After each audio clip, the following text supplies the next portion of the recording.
Time ഇപ്പോൾ 8:45. നമ്മളിത് എവിടെയാണെന്നറിയോ? എരുമേലി വാവരുപള്ളിയാണ് ഇപ്പം നമ്മൾ കണ്ടുകൊണ്ടിരിക്കുന്നത്. എന്തിനാണ് ഇവിടെ വന്നതെന്ന് എല്ലാവർക്കും അറിയാമല്ലോ. ഇപ്പം എന്താ അവിടെ വിശേഷം നടക്കുന്നതെന്ന്.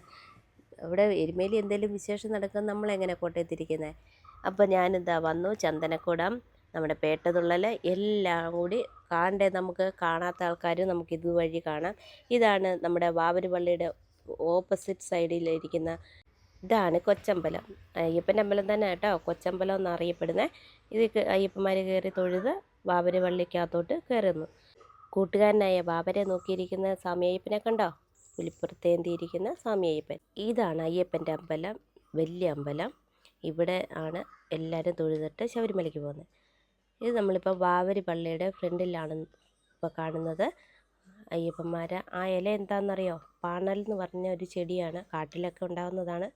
അപ്പം അതിൻ്റെ ഇല കൊണ്ടാണ് തുള്ളുന്നത്. ഇത് കൊച്ചമ്പലത്തിൽ കയറി തൊഴുതിട്ട് അയ്യപ്പന്മാർ ഇറങ്ങി വാവര് പള്ളിയിൽ കയറിയിട്ട് ഇറങ്ങുന്ന ഭാഗമൊക്കെയാണ് നമ്മൾ കാണുന്നത്. അപ്പോൾ ഇനി നമുക്ക് മറ്റുള്ള കാഴ്ചകളിലേക്കൊക്കെ പോകാം. ചന്ദനക്കുടം എന്താണെന്നും എങ്ങനെയാണെന്നൊക്കെ.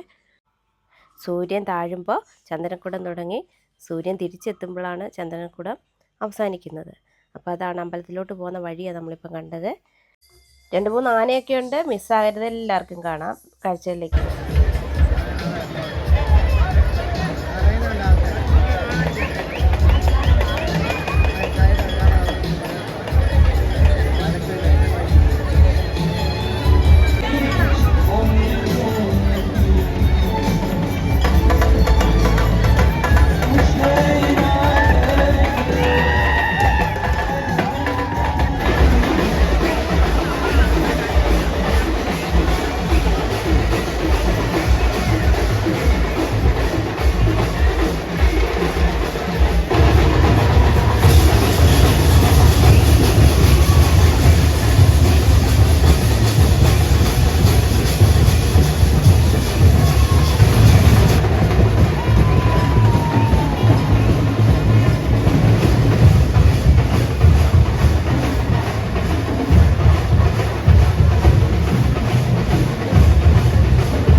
എന്നാണെന്നറിയോ, ഒരു 12 മണി ആയിട്ടുണ്ട്.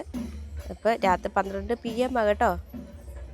അപ്പോൾ ഇതിങ്ങനെ കറങ്ങി പല സ്ഥലത്തൂടെ കറങ്ങി ഒരു വെളുപ്പാകുമ്പോഴത്തേനെ ഇത് തീരുന്നത്. പള്ളിയുടെ അവിടെ വന്ന് തന്നെ അവസാനിക്കുന്നത് നമ്മുടെ ചന്ദനക്കുടം. അപ്പം ഇനി കിട്ടില്ല വീഡിയോ ആയിട്ട് വരുന്നുണ്ട്. നമ്മുടെ പേട്ട തുള്ളലൊക്കെ എടുക്കാനുണ്ട്. പിന്നെ അയ്യപ്പന്മാർ നടന്നു പോകുന്ന ആ ഏരിയയൊക്കെ കാണിക്കുന്നുണ്ട്. എങ്ങനെ നടന്നു പോകുന്നത്, ഏതിലേക്കടാ പോകുന്നത്, അയ്യപ്പന്മാർ രാത്രി കിടക്കുന്നത് എവിടെ, അങ്ങനെയുള്ള കാര്യങ്ങളൊക്കെ ഉണ്ട്. പിന്നെ ശബരിമല വനത്തിൻ്റെ അകത്തിരിക്കുന്ന പള്ളിയുണ്ട്. അങ്ങനെ കുറേ കാഴ്ചകളൊക്കെ ഉണ്ട് കാണിക്കാനായിട്ട്. സബ്സ്ക്രൈബ് ചെയ്യാത്തവർ അത് ചെയ്ത് വെക്കുക. ബെല്ല് ഞെക്കാത്തവർ ബെല്ലൊക്കെ ഞെക്കി വെക്കുക. എന്നാലേ നമുക്ക് നോട്ടിഫിക്കേഷൻ ഇടുന്നതൊക്കെ വരത്തുള്ളൂ. അപ്പോൾ എല്ലാവരും സപ്പോർട്ട് വേണം. സപ്പോർട്ട് ഉണ്ടെങ്കിലേ നമുക്ക് എനർജി കിട്ടത്തുള്ളൂ അടുത്ത വീഡിയോയിൽ. അപ്പോൾ നല്ല കിടിലൻ വീഡിയോ ആയിട്ട് വരാം. ബൈ.